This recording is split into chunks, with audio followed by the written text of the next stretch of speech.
Canada अब अपने international mobility programme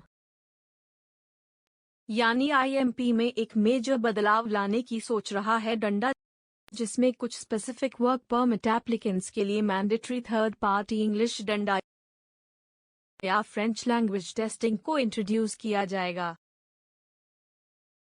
government का कहना है कि इसका मेन ऑब्जेक्टिव है फॉरेन वर्कर्स की लॉन्ग टर्म इंटीग्रेशन को स्ट्रॉन्ग बनाना, ताकि वो सिर्फ टेम्पररी लेबर सोल्यूशन बनकर न रह जाएं डंडा, बल्कि कनेडियन इकोनॉमी और सोसाइटी में प्रॉपर्ली इंटीग्रेट हो पाएं। ये प्रपोजल अगर लागू होता है तो इसका डायरेक्ट असर हजारों एप्लीकेंट्स पर पड़ेगा और इनडायरेक्ट इम्पैक्ट उन एम्प्लॉयर्स और बिजनेसेस पर भी आएगा जो फॉरेन स्किल्ड लेबर पर हेविली डिपेंड करते हैं, खासकर construction, agriculture, hospitality, food processing और हेल्थ केयर जैसे सेक्टर्स में जहां पर ऑलरेडी लेबर शॉर्टेजेस हैं। वहां पर ये नया टेस्टिंग रिक्वायरमेंट एक एक्स्ट्रा चैलेंज क्रिएट कर सकता है। IMP अभी तक एक ऐसा पाथवे रहा है जिसके थ्रू एम्प्लॉयर्स बिना अलमिया यानी लेबर मार्केट इम्पैक्ट असेसमेंट के फॉरेन वर्कर्स हायर कर सकते हैं। ये प्रोग्राम फ्लेक्सिबिलिटी और स्पीड के लिए जाना जाता है, लेकिन अब लैंग्वेज टेस्टिंग रिक्वायरमेंट आने के बाद ये थोड़ा कॉम्प्लेक्स हो सकता है। पहले जहां सिर्फ क्वालिफिकेशन और एक्सपीरियंस वेरीफाई होता डंडा था, अब इंग्लिश या फ्रेंच प्रोफिशिएंसी भी एक डिसाइडिंग फैक्टर बन जाएगी। प्रपोज सिस्टम के हिसाब से government third party testing providers जैसे IELTS, सेल्पिटेफ, डंडा या TCF को ऑथराइज करेगी डंडा, और एप्लीकेंट्स को इन टेस्ट्स में मिनिमम सिल्बी लेवल अचीव करना होगा। अभी एग्जैक्ट सिल्बी रिक्वायरमेंट डिक्लेयर नहीं हुई है, लेकिन एक्सपेक्टेशन है कि ये ऑक्यूपेशन के हिसाब से वेरी करेगी, मतलब कुछ लो स्किल जॉब्स के लिए सिल्बी 4 या 5 सफिशिएंट हो सकता है डंडा, जबकि मैनेजरियल या सुपरवाइजरी रोल्स के लिए सिल्बी 7 तक डिमांड की जा सकती है। अब बात करते हैं वीजा एग्जेम्प्ट एप्लीकेंट्स की, यानी वो लोग जो वीजा के बिना कनाडा एंटर कर सकते हैं डंडा, जैसे कुछ European countries, Australia, Japan, south Korea आदि के सिटीजन्स। इन लोगों को अभी तक पोर्ट ऑफ एंट्री पर वर्क परमिट इशू हो जाता है, लेकिन अगर लैंग्वेज टेस्टिंग रिक्वायरमेंट लागू होती है डंडा, तो उन्हें पहले से टेस्टिंग कंप्लीट करनी होगी डंडा, और प्रूफ ऑफ लैंग्वेज प्रोफिशिएंसी लेकर आना होगा डंडा, जिससे उनकी एंट्री टाइमलाइन लॉन्गर और थोड़ा अनसर्टेन हो सकती है। दूसरी ओर वीजा रिक्वायर्ड एप्लीकेंट्स यानी ज्यादातर साउथ एशियन, अफ्रीकन, डंडा और लैटिन अमेरिकन कंट्रीज के सिटीजन्स पहले से डिटेल्ड वीजा एप्लीकेशन प्रोसेस से गुजरते हैं डंडा, जिसमें बायोमेट्रिक्स, पुलिस क्लियरेंस और मेडिकल एग्जाम जैसी चीजें शामिल होती हैं। इनके लिए लैंग्वेज टेस्ट एक और डॉक्यूमेंट की तरह प्रोसेस में ऐड हो जाएगा डंडा, और ज्यादा डिस्ट्रप्शन शायद न हो, लेकिन प्रेपरेशन, डंडा और कॉस्ट दोनों बढ़ जाएंगे। अब बात करते हैं स्किल्ड ट्रेड वर्कर्स की।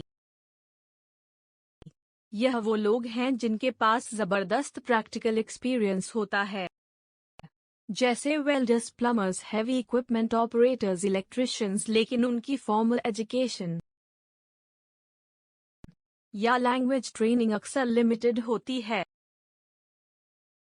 ये लोग अपने काम में मास्टर होते हैं,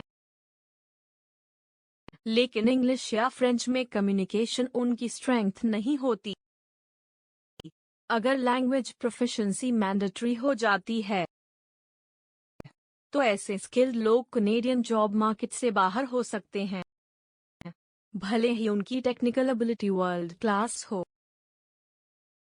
एम्प्लॉयर्स के लिए ये एक बड़ी चिंता है। कई एम्प्लॉयर्स ऑलरेडी लेबर शॉर्टेज से परेशान हैं, और उन्हें ऐसे वर्कर्स की अर्जेंटली ज़रूरत होती है। अगर लैंग्वेज बैरियर के कारण वो टैलेंट मिस कर देते हैं डंडा, तो प्रोजेक्ट डिलेस, कॉस्ट एस्केलेशन और क्लाइंट डिससैटिस्फैक्शन जैसे इश्यूज अराइज हो सकते हैं। कुछ एम्प्लॉयर्स सोच रहे हैं कि क्या वो अपने कैंडिडेट्स को खुद लैंग्वेज ट्रेन करवा सकते हैं डंडा, या उनके अराइवल के बाद ऑन साइट कोचिंग प्रोवाइड कर सकते हैं डंडा, लेकिन इसके लिए टाइम और रिसोर्सेज चाहिए।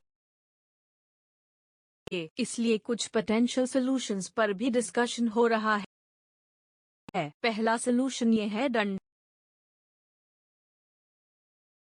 कि एम्प्लॉयर्स अपने हायरिंग प्रोसेस में ही लैंग्वेज स्कोर को फिल्टर की तरह यूज करें, मतलब जॉब पोस्टिंग में लिख दें कि SIL-B5 या SIL-B6 मिनिमम रिक्वायरमेंट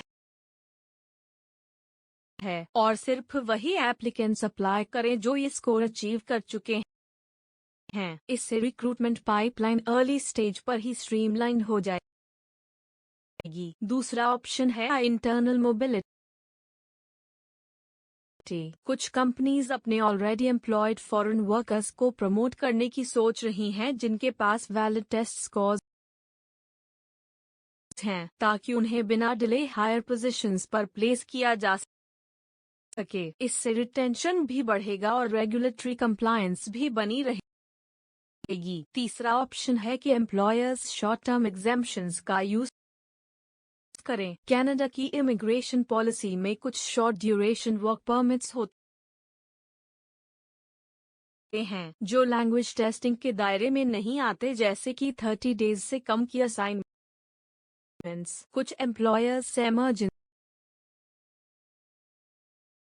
या सीजनल कामों के लिए इन पाथवेज का टेम्पररी यूज कर सकते हैं, जब तक कि परमानेंट रोल्स के लिए एलिजिबल कैंडिडेट्स ना मिल जाएं। Language bridging programmes.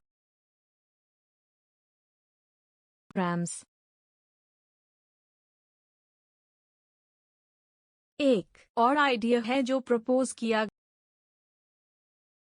गया है। इसका मतलब ये है कि अगर कोई वर्कर मिनिमम थ्रेशोल्ड से थोड़ा कम स्कोर करता है डंडा, तो उसे कंडीशनल वर्क परमिट दे दिया जाए, जिसमें अराइवल के बाद कुछ हफ्तों या महीनों में वो लैंग्वेज कोर्स कंप्लीट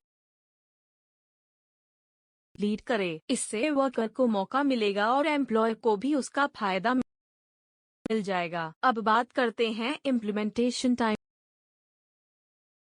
की। अर्ली 2025 में प्रोविंशियल कंसल्टेशंस कंप्लीट हो चुकी है। गवर्नमेंट इस प्रपोजल को समर 2025 में कनाडा गजेट में प्री पब्लिश करेगी। उसके बाद 30 डे का पब्लिक कमेंट विंडो ओपन होगा, जिसमें employers, immigration lawyers, public agencies और एप्लीकेंट्स अपनी राय दे सकते हैं। गवर्नमेंट उन कमेंट्स को रिव्यू करेगी, चेंजेस प्रपोज कर सकती है डंडा, और फिर फॉल 2025 या अर्ली 2026 तक ये रेगुलेशन फुली इम्प्लीमेंट हो सकता है। इस बीच एप्लीकेंट्स को प्रोएक्टिव होना पड़ेगा। उन्हें लैंग्वेज टेस्ट, सिलेक्शन, रजिस्ट्रेशन और प्रिपरेशन पर ध्यान देना होगा। IELTS जनरल ट्रेनिंग, डंडा या टेफ कनाडा जैसे ऑप्शंस को एक्सप्लोर करना चाहिए और मिनिमम SIL-B लेवल समझकर टारगेटेड प्रिपरेशन करनी चाहिए। कई फ्री और पेड रिसोर्सेज ऑनलाइन अवेलेबल हैं जो शॉर्ट टाइम में इफेक्टिव प्रिपरेशन करवा सकते हैं। एम्प्लॉयर्स को भी अपनी स्ट्रैटेजी अपडेट करनी पड़ेगी। HR टीम्स को नया कंप्लायंस फ्रेमवर्क समझना होगा डंडा। जॉब डिस्क्रिप्शंस और रिक्रूटमेंट एड्स को अपडेट करना होगा डंडा, और लैंग्वेज फ्रेंडली एनवायरनमेंट डेवलप करना होगा। कुछ companies in house language programs भी डेवलप कर रही हैं डंडा, ताकि ऑनबोर्डिंग प्रोसेस स्मूथ हो सके। गवर्नमेंट से भी कुछ एक्सपेक्टेशंस हैं। स्टेक होल्डर्स का कहना है कि अगर लैंग्वेज टेस्टिंग मैंडेटरी हो डंडा, तो साथ में कुछ सपोर्टिव मेजर्स भी इंट्रोड्यूस्ड होने चाहिए डंडा, जैसे subsidized testing, employer sponsored language coaching डंडा, या अराइवल के बाद ओरिएंटेशन मॉड्यूल्स। इससे इंटीग्रेशन भी बेहतर होगी और डिसरप्शन भी कम होगी। लॉन्ग टर्म में ये चेंज कनाडा के लिए पॉजिटिव हो सकता है अगर फॉरेन वर्कर्स इफेक्टिवली कम्युनिकेट कर पाते हैं डंडा, तो उनकी job satisfaction, team coordination, safety और ओवरऑल प्रोडक्टिविटी इम्प्रूव होती है। लेकिन शॉर्ट टर्म में ये एक बड़ी एडजस्टमेंट होगी जिसे थॉटफुली इम्प्लीमेंट करना जरूरी है। इसलिए सभी stakeholders, applicants, employers, consultants, lawyers और पॉलिसी मेकर्स को मिलकर इस ट्रांजिशन को स्मूथ बनाना होगा। सिर्फ रूल्स बनाने से कुछ नहीं होता डंडा, उनका रियलिस्टिक एक्सिक्यूशन और ह्यूमेन इम्प्लीमेंटेशन जरूरी है। इन दी एंड ये केवल एक इमिग्रेशन अपडेट नहीं है डंडा, ये पूरी इमिग्रेशन फिलॉसफी में शिफ्ट है। अब कनाडा एक ऐसे इमिग्रेशन सिस्टम की तरफ बढ़ रहा है डंडा, जो सिर्फ क्वांटिटी नहीं, क्वालिटी और इंटीग्रेशन पर फोकस करता है। और जो लोग इस सिस्टम को समझकर अडेप्ट कर लेंगे, वही लॉन्ग टर्म में बेनिफिट डंडा।